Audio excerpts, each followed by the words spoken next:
Hello students, आज हम class +2 CBSE PSCB का फिजिक्स का यूनिट 2 करंट इलेक्ट्रिसिटी का chapter 1 electric current resistance and EMF का लेक्चर नंबर 21 करेंगे। और आज हमारे पास टॉपिक है ईएमएफ, इलेक्ट्रोमोटिव फोर्स। तो कह रहे हैं the potential difference between the two poles of a cell in an open circuit. Circuit open तब होता है जब बिल्कुल करंट नहीं फ्लो करता सर्किट में, तो उस केस में हम कह सकते हैं कि सर्किट जो है वो ओपन है। Is called EMF of the cell.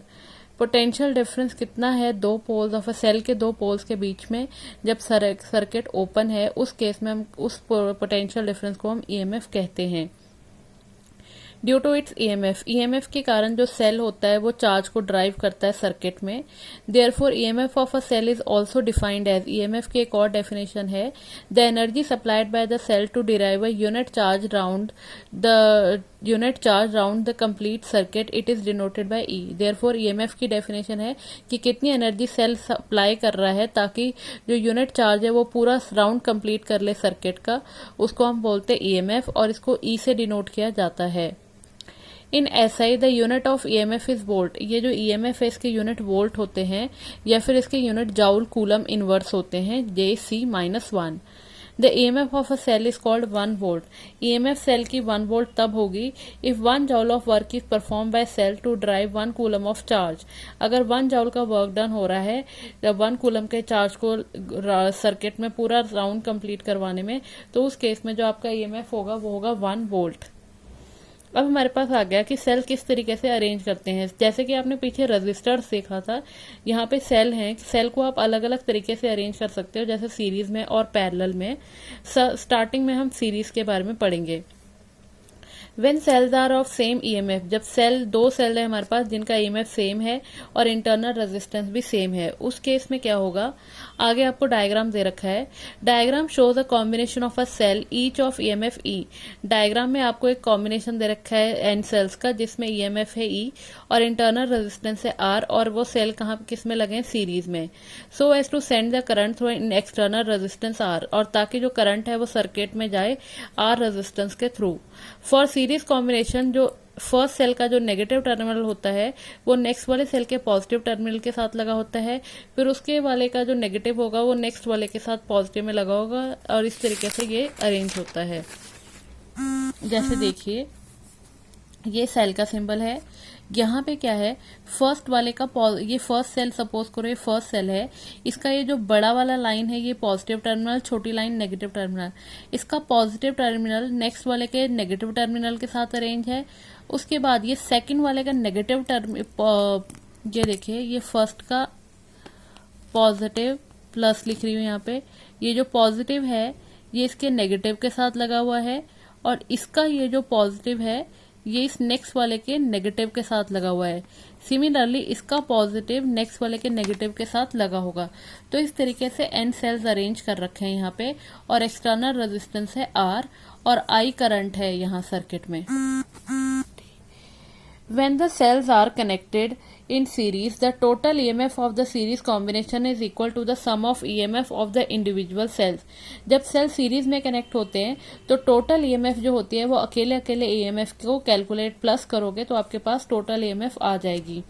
अब यहाँ पर total EMF of the cell ले ली, सपोज करो N इंटू ई, क्योंकि N नंबर ऑफ सेल्स हैं इंटू ई।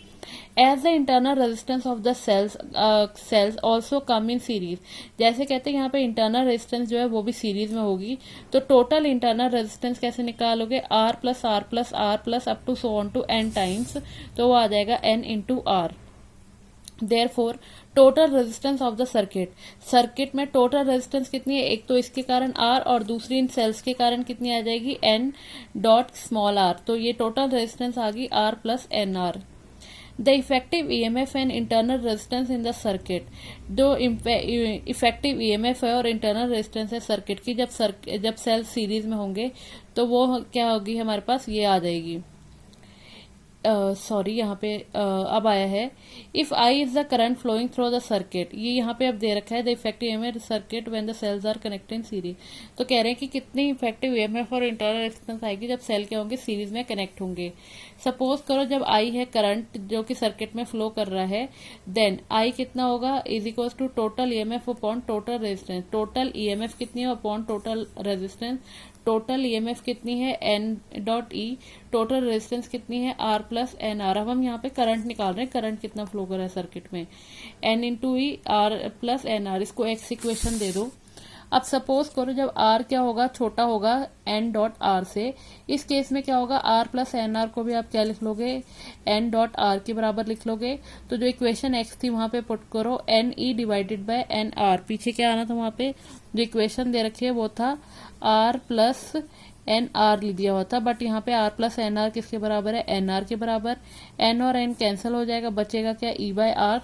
तो current due to single cell, तो सिंगल सेल के कारण कितना करंट फ्लो कर रहा है सर्किट में, ई बाय आर जितना।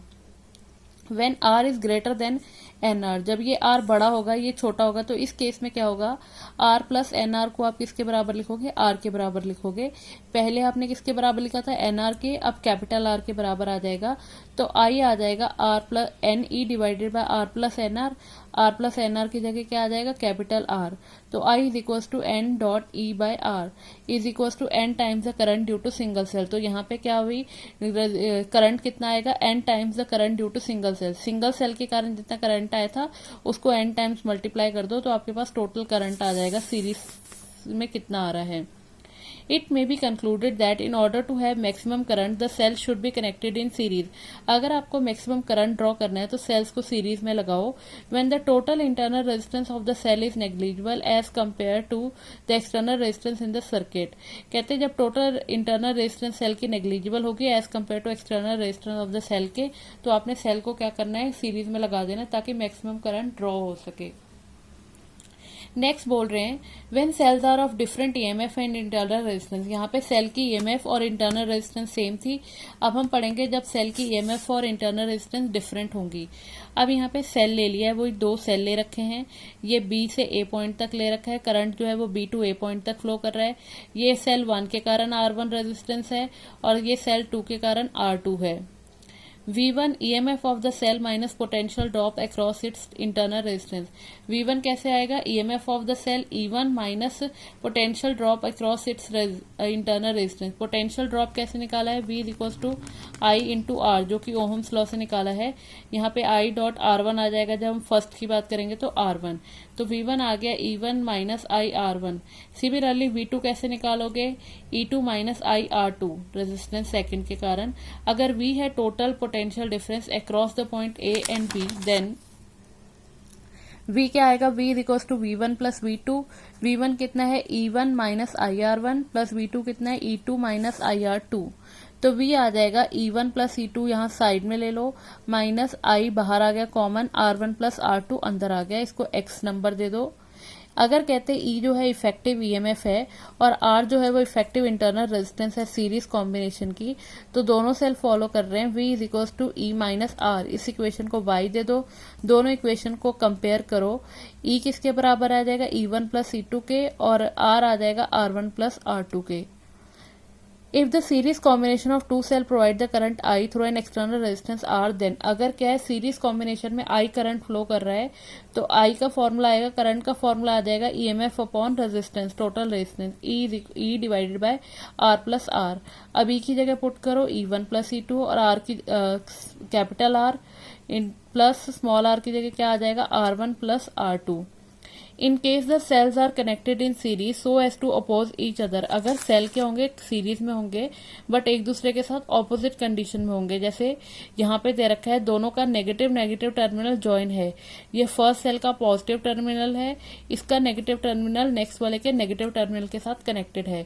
तो अगर सेल्स क्या होंगे सीरीज में लगाए रखे हैं और ये क्या करें ऑपोजिट हैं, एक दूसरे के ऑपोजिट हैं, तो E आ जाएगा E1 माइनस E2, जैसे ऊपर प्लस करे थे अब माइनस आ जाएगा, फॉर्मूले में पुट करो आएगा E1 minus E2 divided by R, R1 plus R2 bracket के अंदर।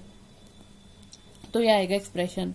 नोट करो, when external resistance of the circuit is very large, जब एक्सटर्नल रेजिस्टेंस ज्यादा होती है सर्किट की as compare to total internal resistance of the cell से, तो जो सेल्स होते हैं उनको सीरीज में कनेक्ट किया जाता है ताकि वो मैक्सिमम करंट ड्रॉ करे।